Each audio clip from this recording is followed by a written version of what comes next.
Gérard Beignet, donc de Chambre d'agriculture Pays de la Loire. Donc je suis chargé de mission en agriculture de précision et en l'occurrence je m'occupe beaucoup du secteur de la pulvérisation.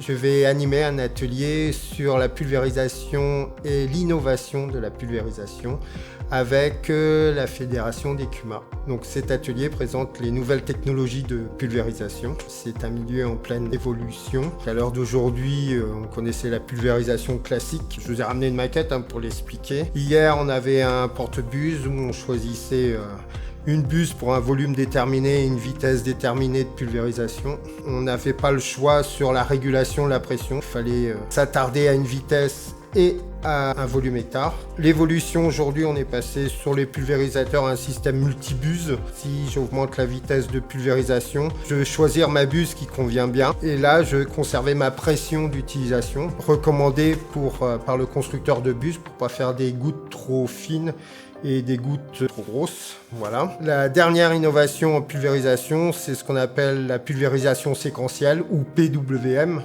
donc pulvérisation par pulse. Donc ici, avec une seule buse, je vais pouvoir faire tous mes traitements, surtout conserver une bonne pression d'utilisation pour former des bonnes gouttelettes pour avoir un bon dépôt du produit sur la plante. Ce qu'on va rechercher pour bien appliquer un produit, c'est surtout le diamètre des impacts ou le diamètre des gouttelettes. Alors pas trop fin pour éviter la dérive, et pas trop gros pour qu'on ait un certain nombre d'impacts pour que le produit puisse être efficace. Donc ça, je parle bien de pulvérisation en plein. Après, on peut faire la même pulvérisation en bande. Voilà, donc on va faire l'économie si on n'a pas besoin de pulvériser certaines zones.